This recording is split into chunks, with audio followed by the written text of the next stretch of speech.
Hello viewers, কেমন আছো তোমরা সবাই? তো আজকে আমি বানাতে যাচ্ছি ডিম পেঁয়াজি। তো ভিউয়ার্স, তোমরা আমার এই ভিডিওটা দেখতে থাকো। প্রথমে একটা প্যানে কড়াই বসিয়ে দিয়েছি, এর মধ্যে জল দিয়ে দিয়েছি। তো আমি 5টা ডিম ধুয়ে সিদ্ধ করে নেব। তো কড়াইটা গরম হয়ে আসলে এর মধ্যে দিয়ে দেব তেল। ডিমটার খোলসাটা আমি ছেড়ে নিয়েছি।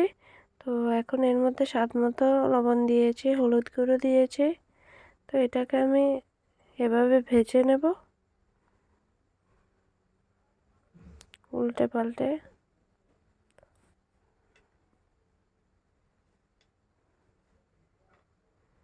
ভেজে নিয়ে ভাজা হয়ে গেছে, এর মধ্যে দিয়ে দেবো এই তেলের মধ্যে 5 ফোড়ন দিয়ে পেঁয়াজ আগে থেকে কেটে রেখেছি কুচি কুচি করে।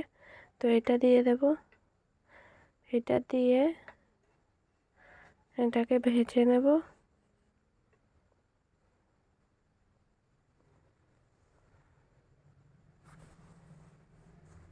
এইভাবে ভেজে নিয়ে এর মধ্যে দিয়ে দেব স্বাদ মতো লবণ,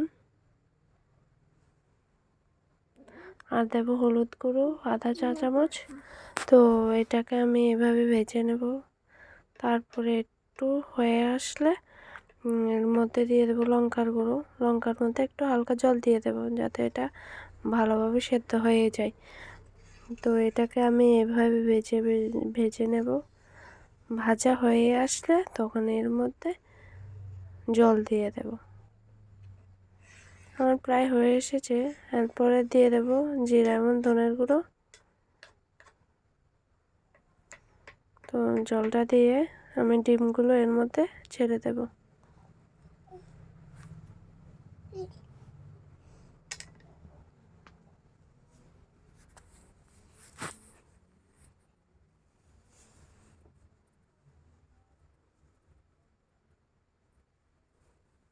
ছেড়ে দিয়ে ধনেপাতা দিয়ে দেব।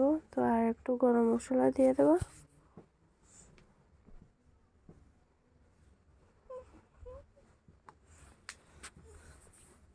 তো ভিউয়ার্স, তোমাদের যদি আমার এই ভিডিওটা ভালো লাগে তাহলে আমার চ্যানেলটিকে লাইক সাবস্ক্রাইব করতে একদম ভুলবে না।